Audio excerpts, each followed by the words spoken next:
আসসালামু আলাইকুম।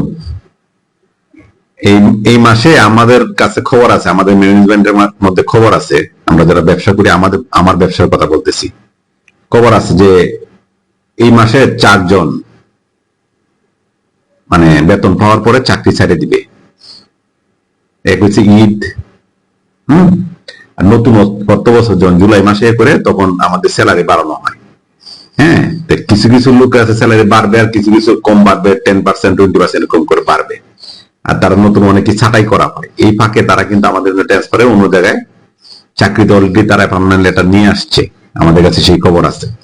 যারা ভিডিওটা দেখতেছেন আমার এখানে চাকরি করতেন তারা হয়তো বা দেখে বুঝবেন যে কার কার কথা বলতেছি। তো বিষয়টা হচ্ছে যে 4 জন চলে যাবেন, তাদের রিপ্লেসমেন্ট কিন্তু আমাদের 2 জন আছে, আর 2 জন কিন্তু চলে যাবেন, কিন্তু আপনারা কিন্তু এখনো বলেন নাই কারণ কি। এটা কিন্তু অনেক জায়গায় হয়, না বললেই কিন্তু আপনি চলে যাচ্ছে। আমরা যদি আপনাকে মামলা করি, আপনার পিছনে ধরতে হবে, করে যেতে হবে, আপনি যাবেন, এই করবেন সেই করবেন। ব্যবসা বানাইকে আপনারা আটকে রাখার জন্য আপনি কি ঘরের বউ যে আপনাকে আমরা আটকে রাখবো? আপনি তো ঘরের বউ না। আপনি জিনিসটা বললে অসুবিধা কি? স্যার ভালো লাগতেছে না, অন্য জায়গায় ভালো চাকরি পাইছে, আমি চলে যাবো, অথবা আপনার বেতন বাড়াইলে থাকবো, নাহলে চলে যাবো।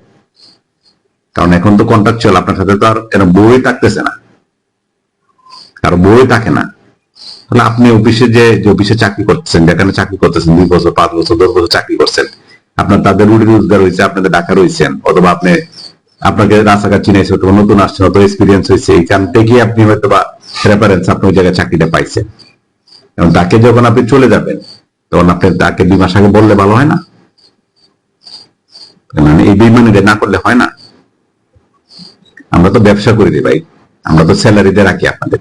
আপনি তো খামলা দিয়ে খাবেন না, আপনাদের মন খারাপ হইতে পারে। আপনি তো খামলা, যেখানে টাকা বেশি পাবেন সেখানে গিয়ে কামলা দিবেন। কিন্তু আমরা তো ব্যবসা করবো, আপনাকে যেহেতু একটা সাইট বুঝাই দেওয়া হয়েছে, আপনি যদি 2 মাস আগে বলতেন, আমরা 1 মাস আগে একজনের নিয়োগ দিতাম, আপনি এই কাজটা বুঝাই দিলে আমার প্রতিষ্ঠানটা রানিং থাকতো, যে এই কাজটা ওনাকে দিয়েছিলাম এই জায়গাতে শুরু হবে। কিন্তু এখন যে আপনি যে চলে যাচ্ছেন, এখানে তাকে এসে তো আমার নতুন করে আবার বুঝাইতে হবে, অথবা সে বুঝবে কিনা। আপনি কাজটা করলে ভালো হতো না? আপনি মানে এতদিন তার কাছে বেতন নিছেন, আমার কাছে বেতন নিছেন, আপনি যদি এটা বলতেন যে এটা এরকম এটা এরকম, আমি চলে যাচ্ছি করে, তাহলে আমার জন্য সুবিধা হতো না? আপনি তো মানে বেমানিটা না করলে হইতো না? এই বেমানির শাস্তিটা কিন্তু আপনারা নিজেরা পান, এটা কিন্তু আমরা দিয়ে থাকি। আমি বলতে পারি অফিসের স্যার আপনারা তো ক্ষমতা আছে, আপনাদের ক্ষমতা কিন্তু আমরা কাউকে কখনো দেখাতে চাই না, কখনোই না। যে আপনি কাজ করবেন, বিনিময়ে নিবেন, আপনাদেরকে সবসময় ব্যবসা যারা করে তারা সবসময় হেল্প করতে চায়। কিন্তু আপনারা যখন জমিদারি ভাবটা দেখান, নবাবী ভাবটা দেখান, তখন আপনি যদি নবাব হয়ে, আপনি যদি নবাব হয়ে এখানে চাকরি করেন, তাহলে আমরা কি? আমরা কি আপনাদের ফরিদাস পাল? ফরিদাস পাল? আপনারা কি মনে করেন?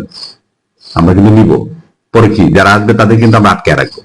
আটকে রাখবো বলতে কি, এমন ভাবে দড়া দিয়ে রাখবো, মানে যে কোনো কিছু না কোনো একটা জিনিস আটকে রাখবো। তখন আপনি কি করবেন?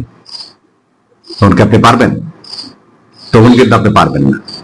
তাহলে চাকরি ছাড়ার আগে অবশ্যই অফিসকে জানাবেন, বেইমানি করবেন না। বেইমানের শাস্তি কিন্তু খুব খারাপ, এটা মনে রাখবেন। ঠিক আছে, আজকে আর কিছু বললাম না। অবশ্যই 2 মাস আগে জানাবেন, নাহলে কিন্তু শাস্তি পাবেন। যে অফিসে যাবেন সেও কিন্তু আপনার শাস্তি দেবে, আমরা কিন্তু রিপোর্ট করবো। ঠিক আছে?